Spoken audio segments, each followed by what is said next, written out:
Dr. Minashin Vaila. FA Cup champions.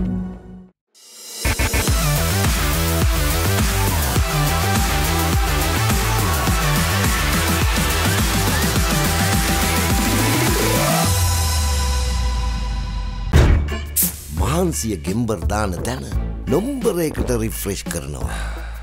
It's good to be back on Around the Wickets on ThePapare.com, particularly with Sri Lanka enjoying some real sunshine, beating South Africa comprehensively in both test matches, and now Sri Lanka looking ahead to try and repeat the dose that come the one-day series. Now, just to try and bring you up to date about what happened in that South African series, as you know, it was a comprehensive win by Sri Lanka, the second game, by a massive 199 runs at the SSC. Just a few interesting areas in case you missed.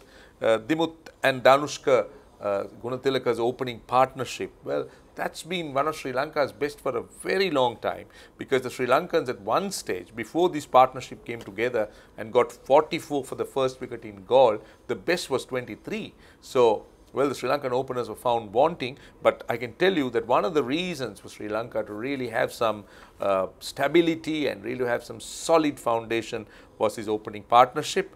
Then, what about the last wicket partnership? 2 last wicket stands, over 60 in Galle and then 74 runs at the SSC, Rangana Herath and Akila Dhananjaya there. Then Akila Dhananjaya, well, another 5-wicket haul just in his third test match. Rangana Herath, 34th 5-wicket haul and counting, hopefully, with 3 more test matches to go before he decides to call it a day. Theonis De Bruyn getting a magnificent 100, and of course, we need to look at where it all went wrong for South Africa. Now, I was just briefing you on what to expect. I got Farveez Maharoof with me. Your thoughts, very briefly. I know test match done and dusted, but rather than going back on and glossing over the performance of the individual players, I'll ask you straight away, what was wrong with South Africa?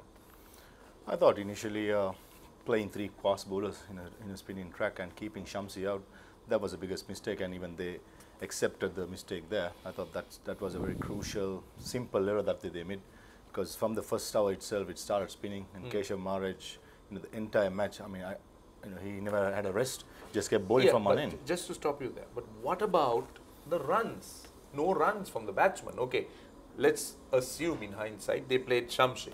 Sri Lanka made 250, but what did South Africa get in terms of runs? The question is, why did their batsmen struggle?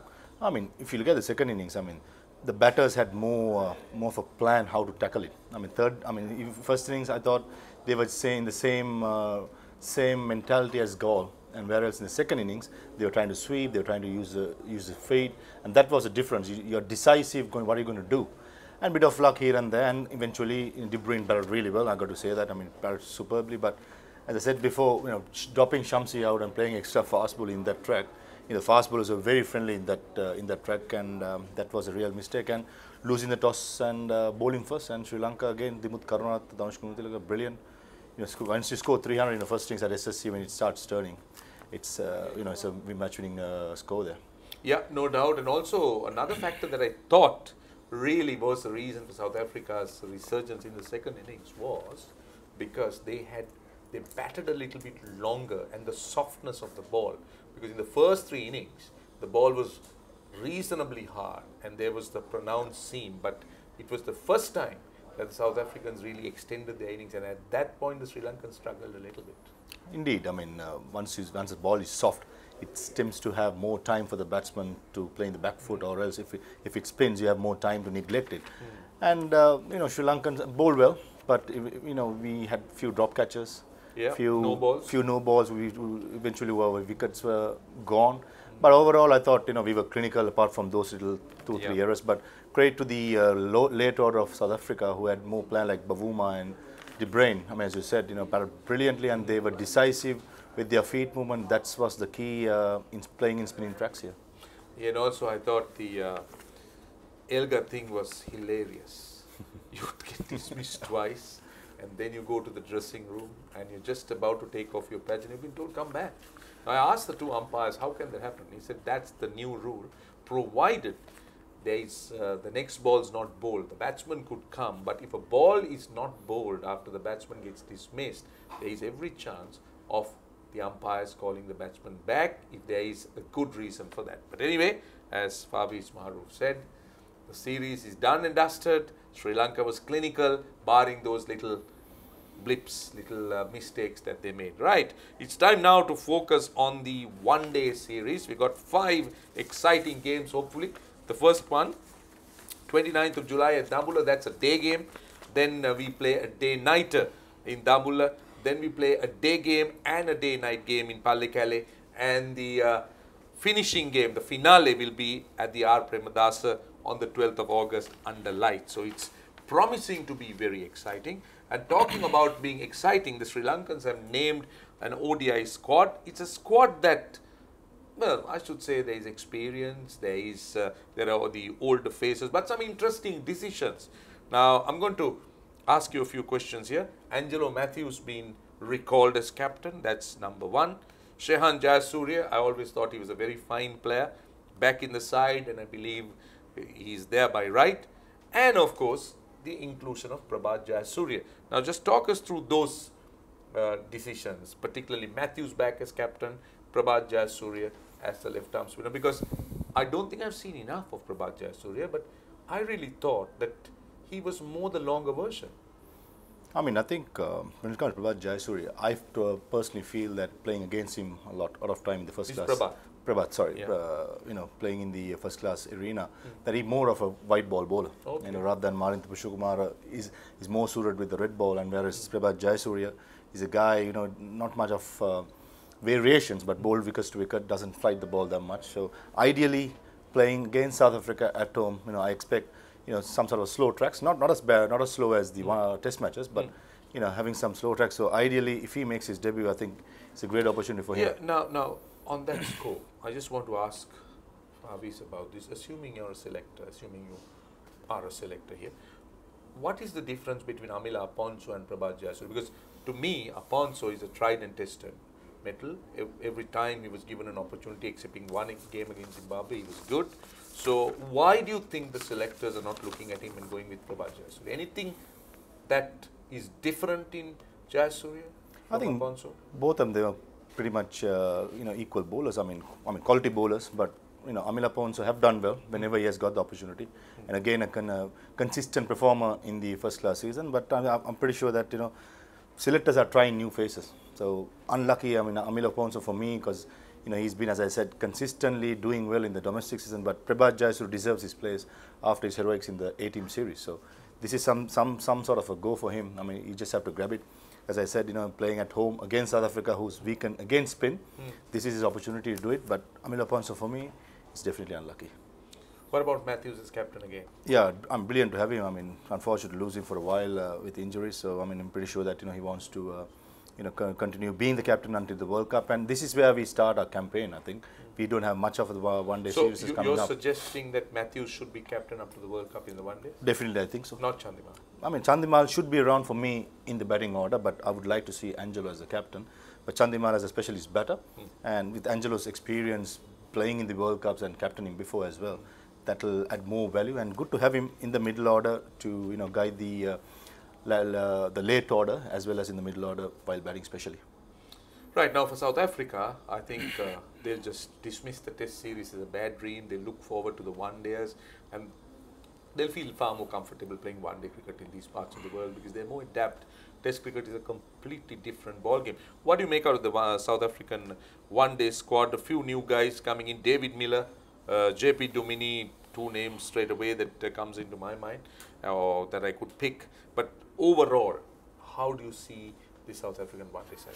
I think that, as you just said, the 2 names, David Miller and Dumini, and those are the 2 names stand out. And experience playing in these conditions, turned out to be good campaigners for them for a long time. And having Henrik Klaasen as a wicketkeeper, he's a very fine batsman, attacking batsman. And if you take the top order of Hashim Amla, De Kock, all the Arkham, so they have a pretty strong team. But all depends again playing spin. Do you see pitches being a little bit more spin friendly, or will they be more run, or should I say, if I rephrase would it be more flat with more runs? Personally, I feel that we should prepare more flatter wickets going forward, especially in the one days. But looking at South Africans, the Test series, how they struggle against spin, I won't be surprised if they make it a bit drier, and try and make it a bit spin friendly, because we have so many spinners in our squad. We got Prabhat Jayasuriya, Akila Dhananjaya, Shehan Jayasuriya. So all these spinning all-rounders as well as bowlers are there. I believe Dhananjaya De Silva is there as well. Dhananjaya De Silva maybe if required. I mean, I expect a bit of turning tracks. I mean, personally, I would like to see more flat tracks, but something interesting to see going forward. Right. South Africa seem to be liking Sri Lanka as a destination. Now, they got their national team here, and in a few days' time, or I think the emerging team is due any moment, and we're about to play a 4-day game, Sri Lanka emerging versus South Africa emerging. And a very interesting combination being picked. Now, I know a few eyebrows raised, few questions asked about some of the players selected. I personally like this selection. Kaushal Silva as captain, Lahiru Gamage in the side, Malinda Pushpakumara in the side, and of course the likes of Madhava Varnapura, Pathum Nisanka, Charit Asalanka, Samu Ashan. So quite a bit of youngsters that have been thrown in and blended with the experience. Now, I know that people may ask questions about the likes of Kaushal, Gamage and Pushpakumara. What are your thoughts going forward, bringing them into this emerging side? I mean, I'm with you, Roshan. I think selectors made a good choice of trying out these guys, especially with the number of test matches coming up. New Zealand, South Africa, Australia, and we need a bigger squad. And Kaushal Silva, having him around, it's very important, because you don't know still what Dhanush Guntaleka's ban is going to be or situation is going to be. So I think experience matters definitely, and Kaushal is still young. He's hungry, and in the practice match against South Africa, he scored a 70. And when it comes to Lahiru Gamage, I mean, he's more of a backup plan, I think, at the moment, because we got Kasun Rajat, Surang Lakma, Lahiru Kumar. But he might be useful going to New Zealand, because those are his kind of surfaces. So. Exactly. I mean, I think in the pecking order, he'll be a bit below, but definitely in the plans, knowing that in New Zealand, Australia, South Africa, the ball tends to do a bit. And when ball does swing or seam, he's handful. And he's a bowler who likes to keep bowling longer spells, and these are bowlers that you need to sustain and keep them in the group. And looking at some of the youngsters, some brilliant youngsters, I'm very happy to see Chamik Karunaratne, Kamindu Mendis, Marus Sarachandra after his heroics in the Bangladesh A team to give it another go. I think the selector has done a very good job. It's a thankless job, as we know. What do you think of Dilesh Gunaratne, left armour? How good is he to be here? For me, I mean, he's a consistent left armour. With the new ball, he's tried to swing it in to the right-handers, and when it's older, he just bowls a good line of length. Decent pace, bowls about 125, 130s. Consistent performer for the last 3 years for Badurulia Sports Club. CCC as well as last year Badurulia. Yeah. Consistent performer and hard-working guy. I mean, he definitely deserves this chance. Going forward, I mean, left armers are quite rare, and we got Vishwa, couldn't play a game, and probably, for some reason he's not playing here. But for me, Dilesh definitely deserves it, and it's interesting to see how he stands up playing against an international quality team. Yeah, I think selectors need to be given a real pat on the back, because it's not an easy decision to make. Selection is always a thankless job. So let's not go too far. We do understand where they're coming from and why they have picked this team blended with experience and youth. Right. Now, whilst we were raving about South Africa and Sri Lanka series, Sri Lanka winning and all that, I don't know whether we could say the same thing about India versus Sri Lanka in the under-19 series. Now, India winning the first game by an innings and 21 runs. Now, these are the youngsters that are coming through the ranks, and hopefully who would graduate to take their place in the national side. Now, this is a worrying factor, Maha. Now, why hasn't? Now, I must kind of give a background to this question I'm going to ask him. Now, there was a time that Sri Lanka used to boast about the best young cricketers, youth cricketers in the world, the under-19, we could compete with the best. But Sri Lanka, up to today, hasn't still won an under-19 plum. And besides, Sri Lanka's performance at this level, despite the talent that we think we have and we're very proud of, is not really in keeping with the world. Now, you take India, for example, just, bulldozing us, steamrolling us. So, why do you think this is? I was there at a couple of the days at the NCC 4-day test match, and what I saw, the Indians are more matured, more experienced. I mean, you got four first-class Ranji players in the Indian squad, and that they were the way they batted.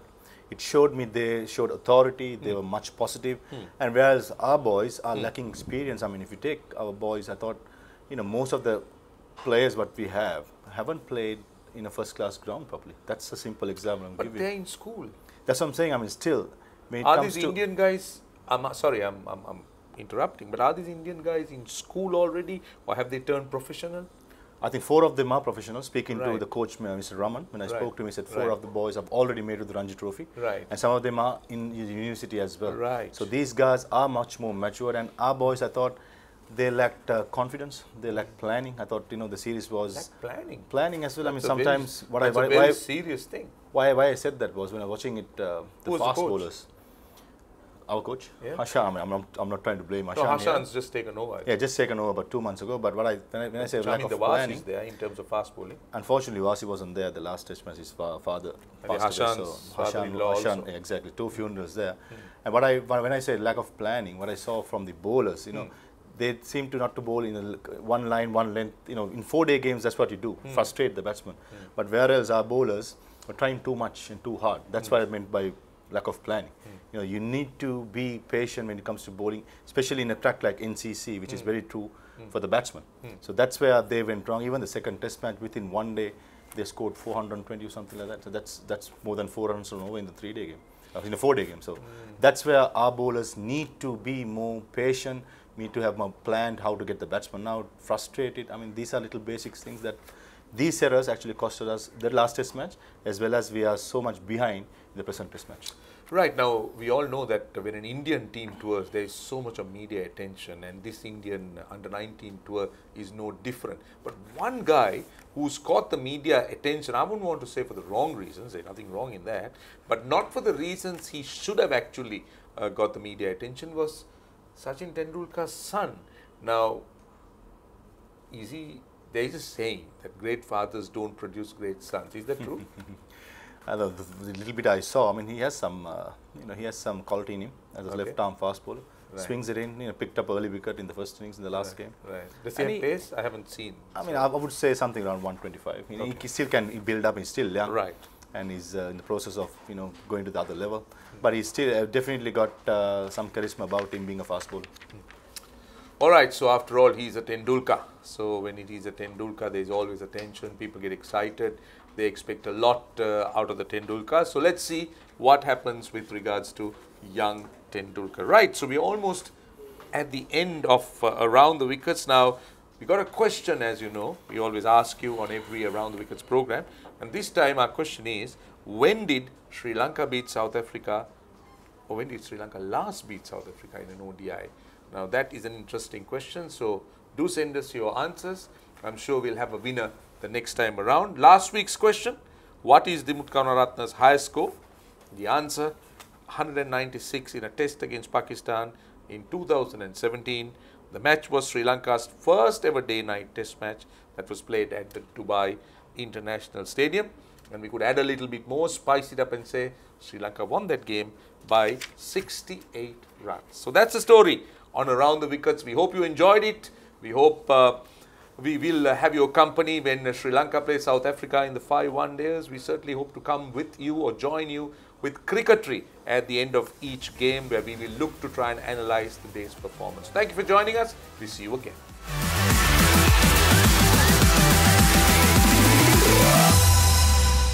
මේ Sprite ජීවිතේ හිතන තරං ලේසි නෑ යාළුවා. ටැංකිය ඇතුලේ පොඩි මාළුන්ට ලොකු පාත්දාන හුලං බෝල්ලන්ට නම් ජීවිතේ ලේසි.